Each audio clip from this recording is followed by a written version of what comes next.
ए बाबू भैया ए माई बहनी बोला पर्यावरण के बचैब कि ना।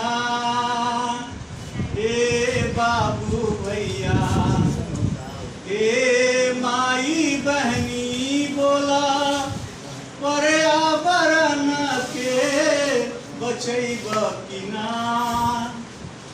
सुंदर सुंदर बगिया खिली सुंदर बाग हो ना तो भैया लाग जाई दुनिया में आग हो। इस तरह से इस बार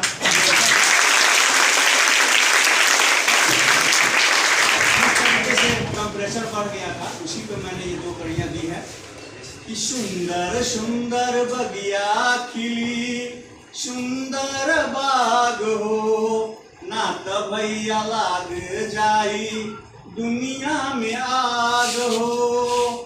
बोला दुई चार पेड़वा लगई बकिना। ए बाबू भैया ए माई बहनी बोला पर्यावरण के बचैब कि ना। आगे है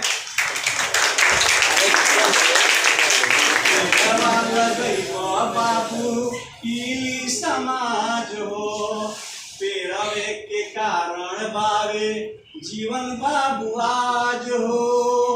पेड़वा लगई बाबू की समाज हो पेड़वे के कारण बाबू जीवन आज हो। तो जीवन जिए खातिर पेड़वा लगई बकिना। ए बाबू भैया ए माई बहनी बोला पर्यावरण के बचैब कि ना। पेड़वे तकेला बबुआ फल और छाया पेड़वा तकेला बबुआ फल और छाया। पेड़वे के कारण वर्षा पेड़वे के माया।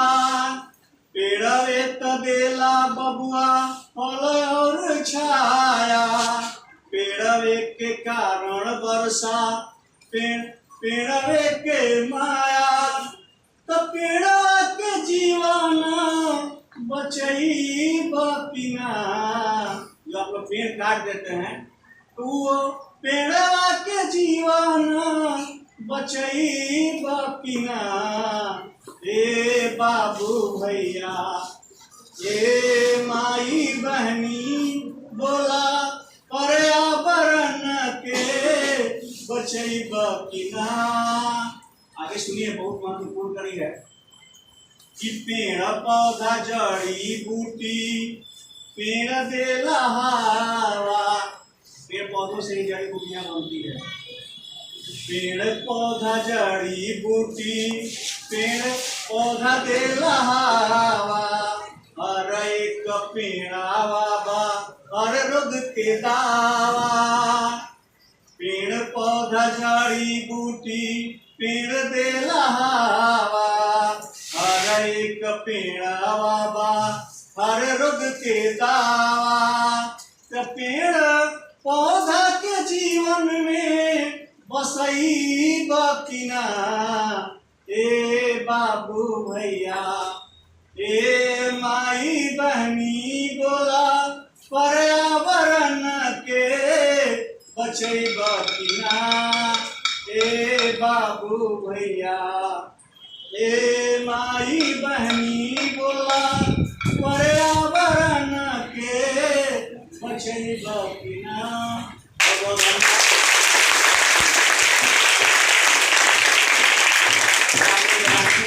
होकर के मेरा या छोटा सा गीत सुने हैं और आप जरूर सीख लिए होंगे कि हमारे लिए पेड़ कितना उपयोगी है और हमें क्यों लगाना चाहिए और हमने लगाते हैं तो क्या क्या फायदे हैं। इसमें बहुत सारे गुणों को मैंने बता दिया है छोटे से।